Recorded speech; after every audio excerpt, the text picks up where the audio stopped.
Merci, Madame la Présidente, Mesdames et Messieurs les députés. Si vous me permettez, chers collègues, c'est un grand honneur pour un Québécois comme moi d'être ici à l'Assemblée nationale devant vous et de passer 2 heures ensemble pour parler d'un sujet évidemment qui nous passionne tous, le commerce international.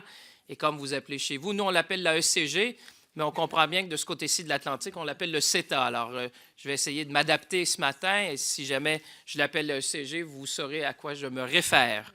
Très heureux d'être ici devant la Commission des Affaires étrangères de l'Assemblée nationale pour discuter de l'accord économique et commercial global entre le Canada et l'Union européenne, comme je le disais plus tôt, évidemment, le CETA. Ma présentation de ce matin va s'articuler autour de 3 thèmes principaux. Donc, l'importance du CETA pour le Canada et la France, Madame la Présidente, vous le disiez, dans le contexte mondial actuel. En quoi le CETA est un accord commercial progressiste et finalement les retombées positives de l'accord pour les Canadiens et évidemment les Français. Comme parlementaire, vous comprenez que c'est un grand honneur d'être ici, mais aussi comme député dans un premier mandat du gouvernement Trudeau qui représente la ruralité. Pour vous donner un exemple, j'ai parlé à plusieurs collègues, ma propre circonscription électorale, ce qu'on appelle au Canada, est grande de 37 000 km², donc un peu plus que la Belgique, 34 communes, où l'agriculture est une partie fort importante. Pour aller d'un bout à l'autre de mon propre comté, c'est 8 heures de voiture, pour vous donner un peu une perspective. Alors, vous comprendrez. Et j'ai le président des agriculteurs canadiens qui habite à 10 minutes de chez moi. Alors, vous comprendrez que l'agriculture fait partie de mon quotidien. C'est des questions dont, évidemment, chez nous, le fromage, évidemment, était un grand enjeu. Je continue un peu de faire comme vous le faites ici, d'être très près de nos agriculteurs et agricultrices pour discuter de ces enjeux-là. Je suis accompagné aujourd'hui par son Excellence, Madame Isabelle Hudon, l'ambassadrice du Canada en France depuis novembre dernier, qui, je dois le souligner devant vous, vous la connaissez bien, elle a fait un travail remarquable pour vraiment rapprocher, je dirais, le Canada de la France. Et Madame l'ambassadrice, merci d'être à nos côtés ce matin. C'est un honneur d'être ici avec vous. Et plusieurs d'entre vous, je sais, la connaissent déjà. En peu de temps, elle a déjà fait sa marque, je pense, à Paris, dans les cercles diplomatiques pour affermir nos relations. Madame Hudon m'a expliqué comment le CETA fait l'objet de critiques en France de la part de certains groupes et parfois mal compris. C'est pourquoi, Madame la Présidente, j'étais heureux ce matin d'être avec vous, justement pour clarifier certains des enjeux qui ont été mis en actualité. J'aborderai aussi ces préoccupations et c'est avec plaisir que j'échangerai avec chacun d'entre vous sur ces sujets. Mais je voudrais, dans un premier temps, rappeler pourquoi je suis ici et pourquoi le premier ministre du Canada s'adressait à vous hier dans l'hémicycle. Je suis ici à cause de l'importance toute particulière de la relation entre le Canada et la France. Et je pense que hier, le premier ministre l'a évoqué de façon très éloquente dans l'hémicycle en rappelant un peu l'histoire commune qui nous unit. C'est une relation historique, culturelle et évidemment bien personnelle.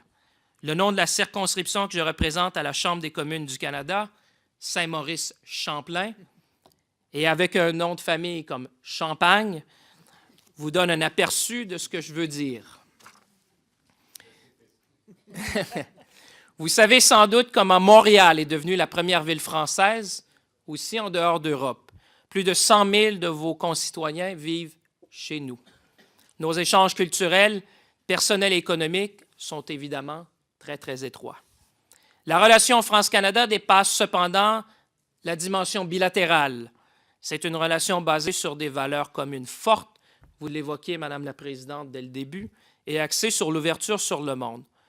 Et permettez-moi de vous donner quelques exemples. Ensemble, la France et le Canada, nous contribuons à maintenir la sécurité mondiale, par exemple au Sahel et au Moyen-Orient. Ensemble, nous faisons la promotion de la paix, de la justice et bien évidemment de la démocratie. Ensemble, nous luttons contre les changements climatiques, le terrorisme, la violence faite aux femmes et aux filles à travers le monde. De même, nous devons tirer parti de cette relation sur le plan économique. La France et le Canada sont ainsi particulièrement bien placés pour affirmer leur leadership dans un monde parfois instable, rempli d'incertitudes et qui appelle à de nouveaux modèles. Si nous ne le faisons pas, nous laisserons les autres puissances nous dicter le nouvel ordre économique mondial et les règles du commerce. Le CETA représente une occasion historique de prendre ce leadership grâce à un accord de toute nouvelle génération. Au Canada comme en France, certains de nos concitoyens expriment des doutes sur la mondialisation que nous connaissons en ce début de 21e siècle. Ils sont préoccupés parce que les fruits de cette mondialisation n'ont pas toujours été répartis équitablement. Prenons garde, la fermeture des frontières n'est pas la solution, elle nous appauvrirait et nous isolerait. Ensemble, avec le CETA, nous répondons à ces préoccupations sous la forme d'un accord commercial progressiste et inclusif. Jamais, dans aucun accord commercial auparavant, nous avons tant contribué à renforcer le rôle que joue l'État pour assurer le bien public.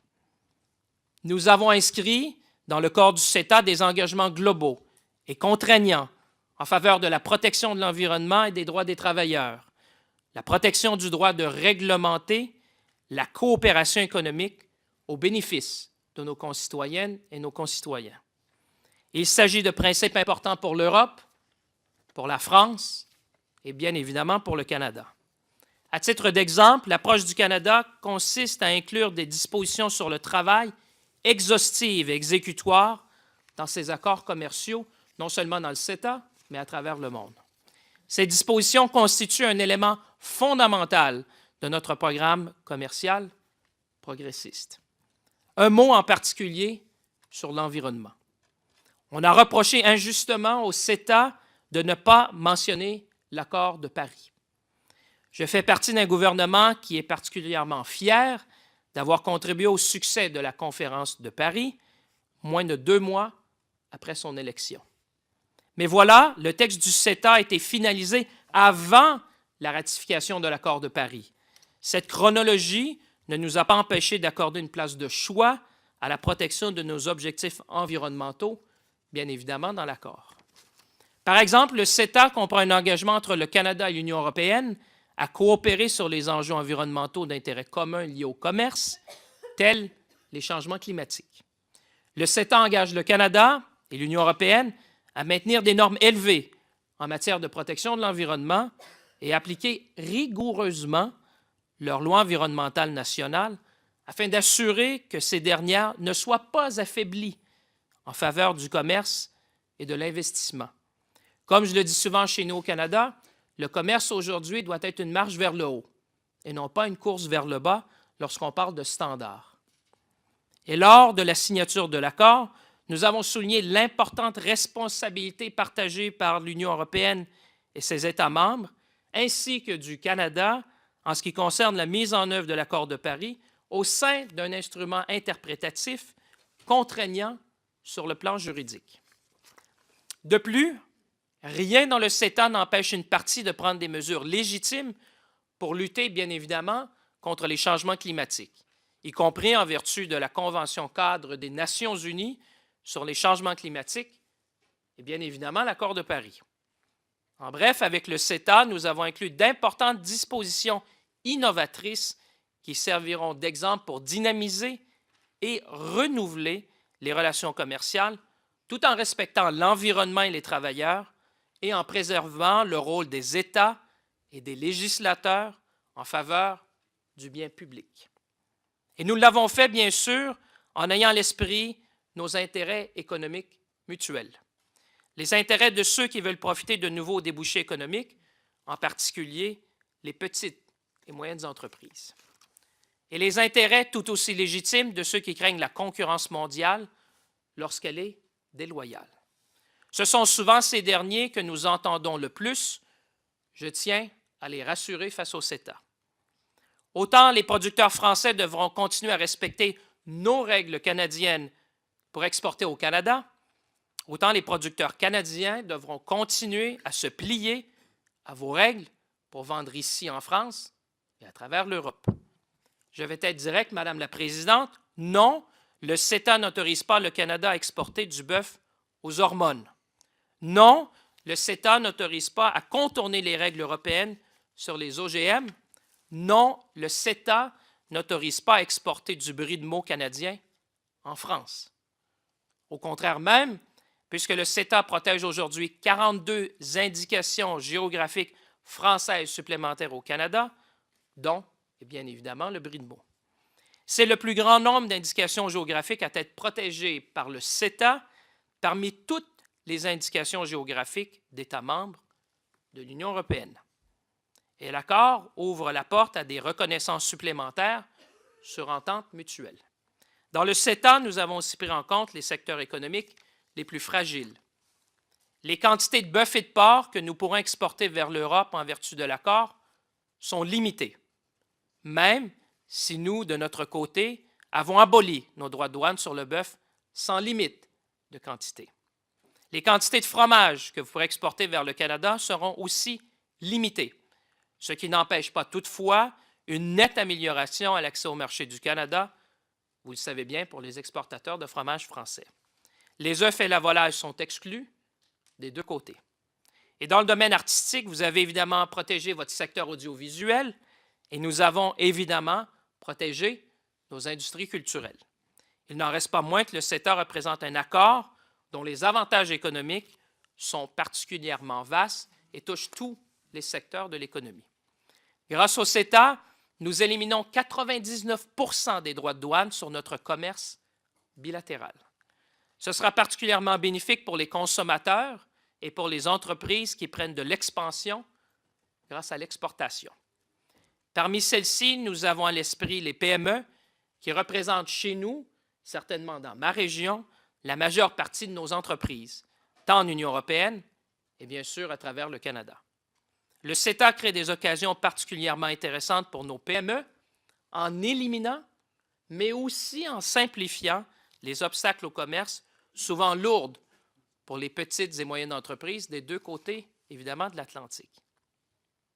Il crée aussi la possibilité de faire tester localement aux normes du pays de destination la conformité de certains produits manufacturés, ce qui permet une économie de temps et d'argent. Et je sais de chez nous, Madame la Présidente, que c'est un grand enjeu pour les petites entreprises qui désirent faire du commerce à l'international. Dans le domaine des services, nous permettrons à nos entrepreneurs un accès sans précédent, par exemple dans le domaine des technologies de l'information ou des services de gestion, ce que je pense on appelle de ce côté-ci de l'Atlantique le management.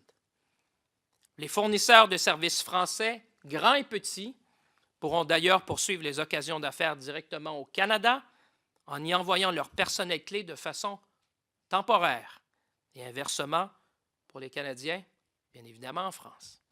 Le CETA ouvre également les marchés publics et ce, de façon réciproque. Au Canada, l'ouverture consentie par le CETA aux marchés publics provinciaux et municipaux est sans précédent.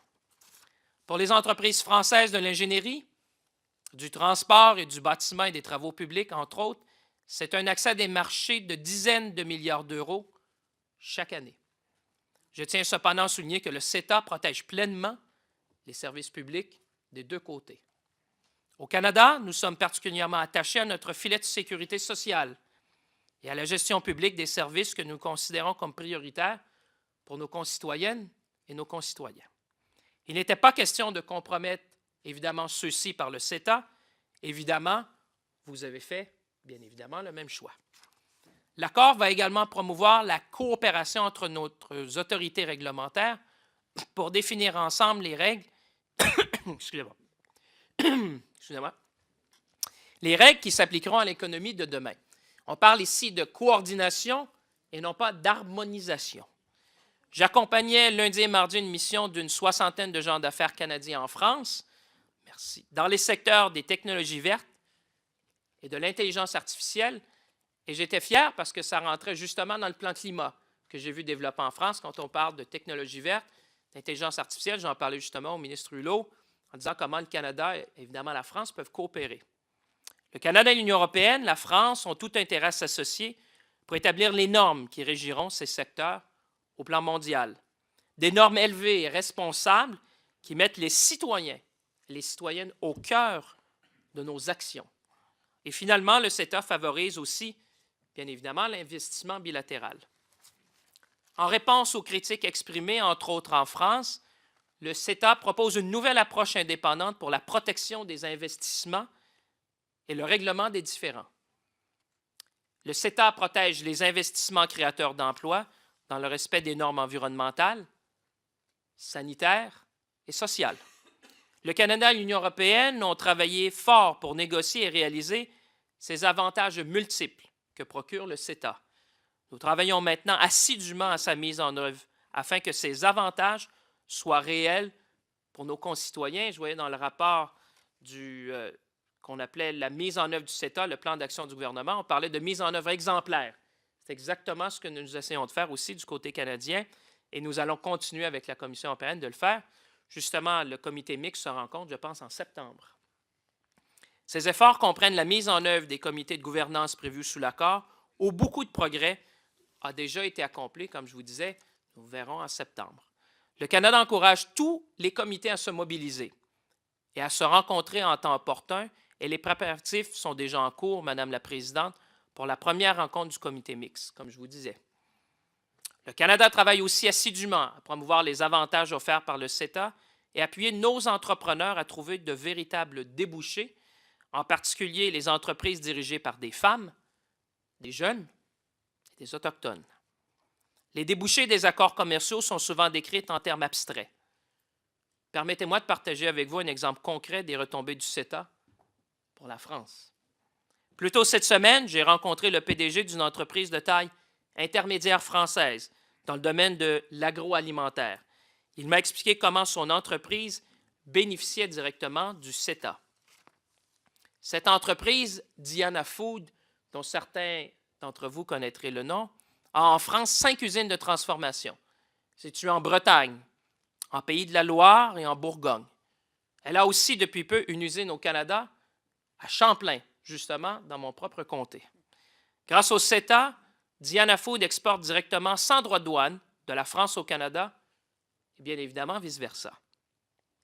Dans un sens, des produits de l'agriculture française, dans l'autre, des produits qui ne se trouvent pas en France, comme des extraits de canneberge, ou je pense, comme on dit de ce côté-ci, cranberry.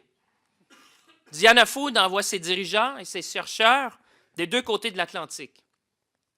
En vertu du CETA, les règles pour ce faire sont maintenant plus certaines et certainement plus souples. Diana Food développe, à partir du Canada, non seulement l'espace canadien, mais le marché nord-américain. Diana Food n'a pas besoin du CETA pour exister, bien évidemment. Mais avec le CETA, elle augmente son potentiel de croissance et d'emploi et contribue au développement des régions rurales où elle est implantée, comme la mienne, je vous le disais, au Québec, et comme pour vous, je pense, dans bien des cas. Madame la Présidente, Mesdames et Messieurs les députés, chers collègues, je suis conscient du fait que le débat en France sur le CETA n'est pas terminé. Ce débat culminera lorsque le gouvernement français vous soumettra l'accord pour ratification. Vous aurez la chance d'examiner en détail les qualités, évidemment, de cet accord. Vous jugerez aussi de sa mise en œuvre. Je sais que le gouvernement français souhaite une mise en œuvre exemplaire du CETA. Il n'est pas le seul. Mon gouvernement y travaille assidûment avec la Commission européenne. Et donc, si vous ne devez retenir qu'un message de mes propos, sans doute trop long, mais voyez-y la passion, j'espère que ce sera ceci. Le CETA est un accord progressiste avec un pays qui partage vos valeurs et avec lequel il est dans votre intérêt de renforcer votre alliance. Je pense, comme le disait le Premier ministre hier, il y a plusieurs siècles que nous commerçons déjà entre la France et le Canada. En conclusion, chers collègues, permettez-moi de vous dire 3 choses. Saisissons l'opportunité devant nous. Soyons ambitieux dans son application et assurons-nous que le CETA produise des bénéfices tangibles pour nos citoyens, nos agriculteurs et nos travailleurs des deux côtés de l'Atlantique. Je vous remercie de votre attention et j'attends avec votre intérêt vos questions et vos observations. Merci, Madame la Présidente. Merci beaucoup, Monsieur le ministre. Alors je vais donner la parole maintenant aux orateurs des différents groupes politiques et puis ensuite vous répondrez et ensuite je donnerai la parole à l'ensemble des collègues qui le souhaiteront.